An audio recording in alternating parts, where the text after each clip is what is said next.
புளிக்குழம்பு எப்படி வைக்கலான்னு பார்க்கலாம் வாங்க. அதுக்கு முதல்ல ஒரு பாத்திரத்தில் 3 டேபிள் ஸ்பூன் எண்ணெய் ஊற்றிக்கணும். அதுக்கப்புறமா கடுகு 1 ஸ்பூன், மிளகு 1 ஸ்பூன், சீரகம் 1 ஸ்பூன், வெந்தயம் 1 ஸ்பூன் போட்டு நல்லா பொன்னிறமாக வந்த பிறகு 3 பெரிய வெங்காயம், முருங்கைக்காய், கத்திரிக்காய், நீட்டு கத்திரிக்காய், நான் எண்ணெய் கத்திரிக்காய் போட்டிருக்கிறேன். அதுக்கப்புறமா தேவையான அளவு உப்பு இப்போ காய்க்கு தேவையான அளவு உப்பு போட்டிருக்கிறேன். நான் புளி ஊற வைக்கிறப்போ அதுலேயும் கொஞ்சம் உப்பு போட்டதுனால தேவையான அளவு உப்பு போட்டுக்கோங்க. ஒரு கைப்பிடி அளவு பூண்டு, கருவேப்பிலை கொஞ்சம் போட்டு நல்லா மூடி போட்டு ஒரு 5 நிமிஷம் நல்லா வேக விடுங்க.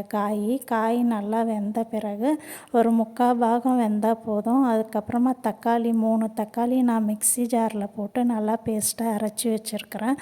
அதையும் போட்டுட்டு 3 டேபிள் ஸ்பூன் மிளகாய்த்தூள், குழம்பு மிளகாய்த்தூள், வீட்டிலையே நம்ம அரைச்ச குழம்பு மிளகாய்த்தூள் 3 டேபிள் ஸ்பூன், 1/2 ஸ்பூன் மஞ்சத்தூள் போட்டு நல்லா அந்த மசாலாலாம் காயில் இறங்குற அளவுக்கு ஒரு 5 நிமிஷம் நல்லா வதக்குங்க. அதுக்கப்புறமா மூடி போட்டு நம்ம ஒரு 15 நிமிஷம் காய் நல்லா வேக விட்டிங்கன்னா முருங்கைக்காலாம் நல்லா வெந்துடும். நல்லா அது வெந்த பிறகு நம்ம புளி கரைச்சி வச்சுருக்குறோம் பாருங்கள்.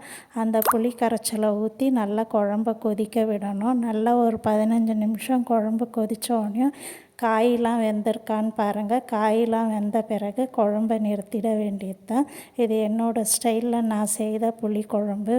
இது உங்களுக்கு பிடிச்சிருந்தால் லைக் பண்ணுங்கள், ஷேர் பண்ணுங்கள், கமெண்ட் பண்ணுங்கள், சப்ஸ்கிரைப் பண்ணுங்கள்.